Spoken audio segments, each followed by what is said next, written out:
a culture of no into a culture of how. And how now is the time to deliver.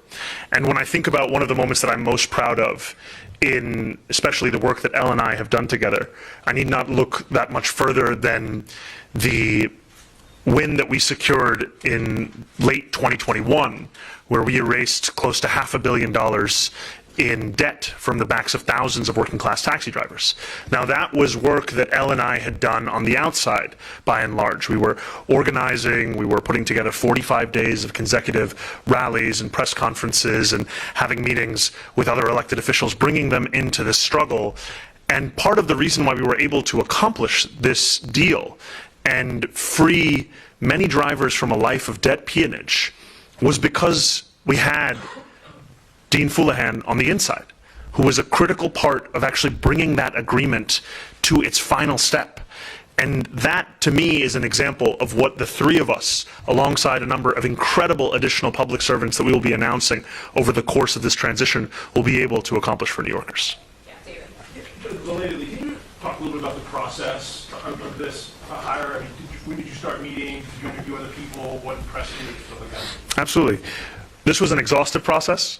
My first conversation with Dean was late winter of the primary, where we met over Adani Chai, and that was a first of many conversations that we had. And they were conversations that spoke about a vision for what governance could look like. It also focused on specific sets of particulars, thinking about the journey that universal pre-K took in a similar manner, where it was spoken about as if it could not be accomplished and what actually took it over the line.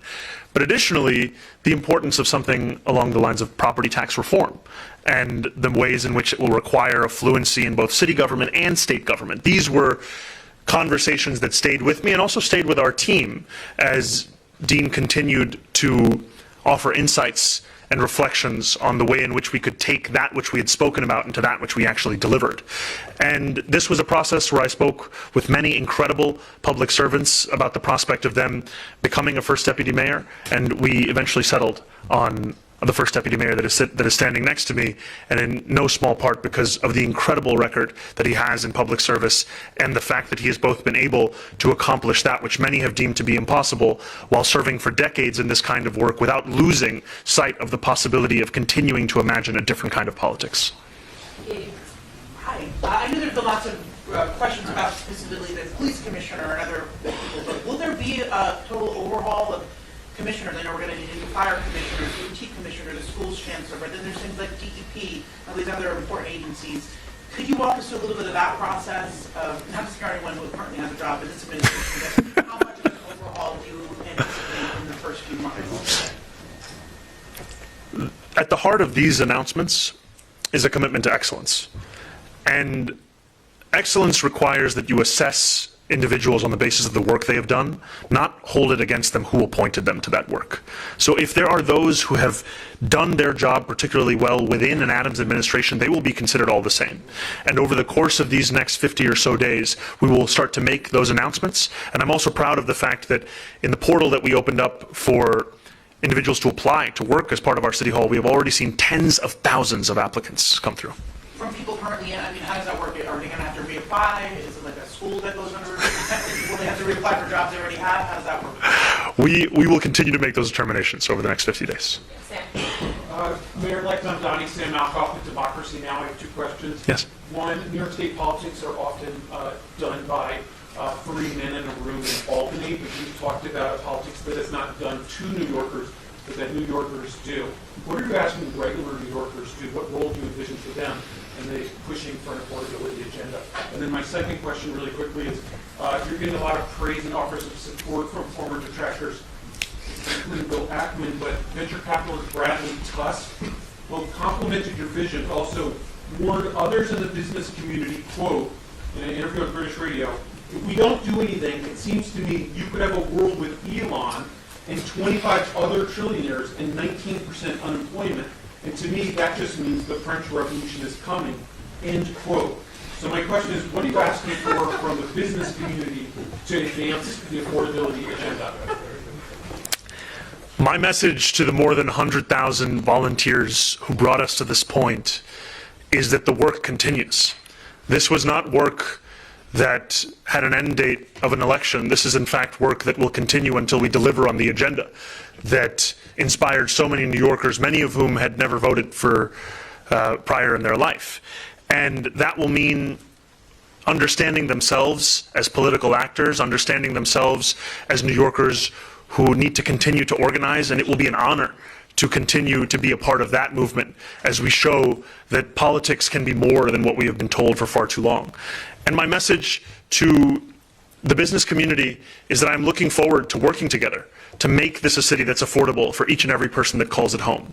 And that work is one that will continue in the manner that it has thus far, where I'm willing to speak to anyone and everyone so long as they share that commitment to the vitality of our city, and also understanding that there will be disagreements, namely on fiscal policy, and yet that still leaves the opportunity to find places of agreement to continue to build the city that we know that we deserve. This is a question for Dean. You had months of conversations with the mayor-elect. I guess I was wondering when, in your mind, you decided this was the right role to take, and what some of the factors going to that decision were. Well, I'm sorry to repeat myself. From the very beginning, before the first meeting, but certainly from that first meeting, the agenda, the aggressiveness of it, the warmth of it, the hope of it, all those things that we heard throughout the campaign were something that I was going to help in any way I could. And I think that was from the very first meeting. And then we continued those conversations from there. But the commitment to this, to what could be this administration and now is this administration, that was always there really from the beginning. Whenever there's a question about the differences between your agenda and your negotiating partners in Albany in the future, you talk about negotiations and talking, and I want to know, are you willing to play hardball and use the power afforded to the mayor if those negotiations stall, holding up an MTA capital plan if you don't get your free buses, firing members of the Rent Guidelines Board if they don't freeze the rent? Are you willing to go there? I am confident that what we will find in Albany is a politics of partnership that we have not seen for quite some time. And so I think much of this will remain hypothetical, in that what we have found in the conversations we've been having is that affordability is in fact a thread that unites many across the party, and the necessity of delivering on it.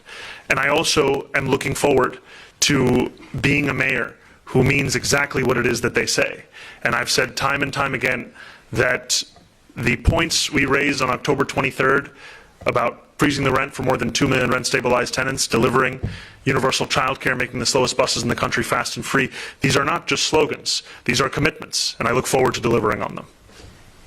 Yeah, Laura. Hi, everyone. Hello. Hi. Dean, we all are so familiar with your experience, but I think one specific thing that you have dealt with is a Trump administration. And I wonder if this iteration of it has been central to the conversations you have had, and how are you seeing that challenge today compared to the last time you dealt with it during the Blasio administration? So it's obviously very, I don't need to tell you this, it's obviously very different, and it's going to be a different approach, and we're working right now and having conversations on how you address that, but with the state, with the governor, with other allies, with the community. This has to be, and I think the mayor-elect has said this repeatedly, this has to be a challenge that we address with all New Yorkers working together, and that is going to be different from what happened in the first term of the Trump. So. On economic development and job creation, the Roosevelt Island Cornell Tech campus generates billions of dollars in economic activity and job creation. There were reports in the past that you supported a boycott of Cornell Tech. I was just wondering if you could comment what your views are on the Cornell Tech, and do you in fact support a boycott, or can you just address that question, please? Thank you for the question. What I've said time and again is wherever the Adams administration and previous administrations have taken us out of compliance with international law, we'll return this city back into that compliance. And I think that New Yorkers, by and large, are looking forward to that politics of consistency. That's what we'll deliver on. Do you think Cornell Tech is not in compliance with that because of their relationship with the Tech University? I don't think that this applies to what the Adams administration has done. Annie. Thank you. We've seen different mayors appoint different kinds of DM in their time. Are you thinking at all about whether we're going to have a DM communications, a CTO again, a new kind of DM that is specifically targeted to your agenda? We are in conversations around the question of the manner in which our City Hall will take hold, and I look forward to having those conversations with my Chief of Staff, with my first Deputy Mayor. I think there's an importance of asking ourselves the question of what gets us closer to delivering on this work, because too often we have not seen that be the animating idea that leads to the creation of additional positions. How's it going? You've had a lot of folks you've appointed so far who had experience in the de Blasio administration. Now your chief of staff comes from outside. I know she ran your campaign and was involved in GSA. Do you see this as kind of being the balance that you want to strike of having kind of these older hands and then these newer people from outside? Can you say that? Sorry. I'm sorry. I think that it is important when we are undertaking the work of transforming politics in our city that we do so both with a relentless imagination as to what politics could be and a fluency of what politics has been. And what I so appreciate about both of those standing next to me is that they have displayed those two skills in spades over the course of the work that I have done with them and the course of the work that I have observed. And I think that this will continue to be a critical part of how we put our city government together. It will be one that New Yorkers can look to with confidence on taking on tasks big and tasks small, and knowing that there will be an unrelenting drive to finally ensuring that when New Yorkers look at City Hall, they see a place that is actually following through on the commitments that excited so many across the city. Two quick questions. One, during the election, your opponent, Andrew Cuomo, said you were going to be de Blasio's mini-me. Is this de Blasio 2.0, starting with appointing Dean as first deputy? Could you address that? And do you want the second question now or after that? You're so considerate. Look at you. I'll take the second question after I answer this one.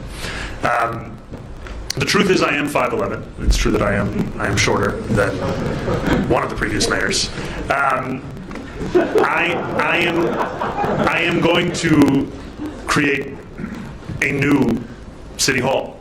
It is a City Hall that will look to experts in the work of government, experts such as our soon-to-be first deputy mayor.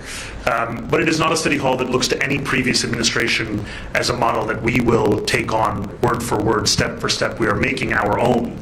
And we are lucky in that there are many who have come before us who have shown us both the ways in which we can succeed and the pitfalls that await those who look to do so. And I'm excited to build on that. The second question is a political one. The Post reported yesterday, others have reported that GSA is looking at primarying Hakeem Jeffries and that you have tried to dissuade him from doing this. Do you have an opinion on him running? Do you plan to get involved in primaries in next year's election? My plan, less than 1 week since our election, is to get firmly involved in our transition.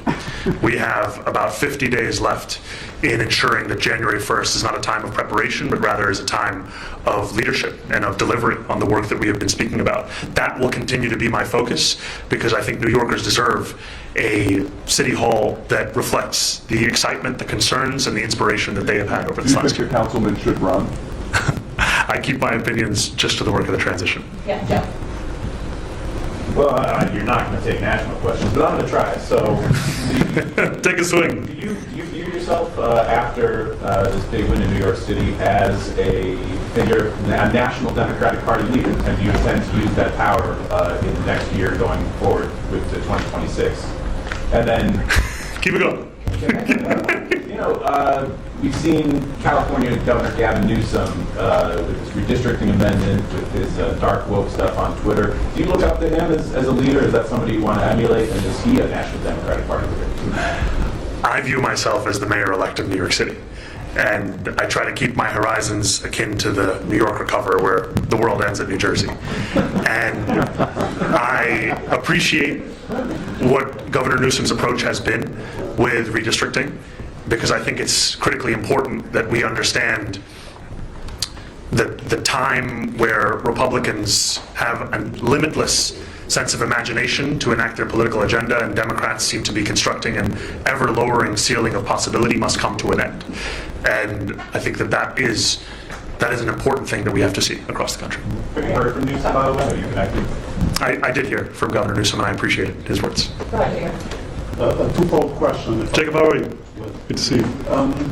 There's been mixed reaction to downplay that to your election, including over the weekend in some synagogues across the city. I'm wondering what you're willing to say or intend to take any steps in your outreach, even if it's those who are willing to engage. And the second question is, what do you make of the support that you did get from the Jewish community? I'm so proud of the support that we received from the Jewish community. It was support that animated every single part of the campaign that we ran. And I think of an older woman who met me passing me a sticker of a bagel that said, "Down with the smear campaign, up with the schmear campaign." And I'm also committed to being a mayor for every single Jewish New Yorker, just like I'll be a mayor for every single person that calls the city home. That includes those that have concerns, those that didn't vote for me, those that didn't vote at all. And I'll be looking to be their mayor because they call the city home, and they deserve a mayor who not only looks to protect them, but to celebrate and cherish them. And that will be the way in which I continue to do the work of reaching out to New Yorkers. And I also know that for many, politics has often exclusively been that of rhetoric, as opposed to that of work and that of action. And I know that there are some who are waiting to see what is the work that we will truly do. And I look forward with those on this stage to show that the commitments that we have made when we speak about rooting out the scourge of anti-Semitism from across the 5 boroughs, from ensuring that no longer will a rabbi have to know the mayor-elect in order to receive additional police protection on the high holy days, ensuring that Jewish New Yorkers will come to expect not only safety, but a sense of belonging in the city that they call home. The work of that will begin on January 1st, and I look forward to it. All right, we've got time for one more. Go ahead, Morgan. Hi. So Governor Kathy Hochul in Puerto Rico said that she was not interested in the free bus plan. She said she doesn't see a world that would happen, but she would be willing to maybe expand the program to allow for more low-income people to rent a bus for free. What's your take on this? Is this something you'd be willing to compromise on? Is this something that you're saying maybe we can do this incrementally as we go along? I continue to be excited at the work of making the slowest buses in America fast and free. And I appreciate the governor's continued partnership in delivering on that agenda of affordability. And this is the work that will animate so much of what the 3 of us and what our city hall will do, is to ensure that we are living up to those promises and transforming politics as we know. So is it free buses, that's it? Or is this something that, okay, let's, for now, let's expand it, then free buses maybe 3 years down the road? I'm just as excited as I was about free buses today as I was more than a year ago. Thank you Thank you, guys Morgan. so much. Thank you all. Thank you.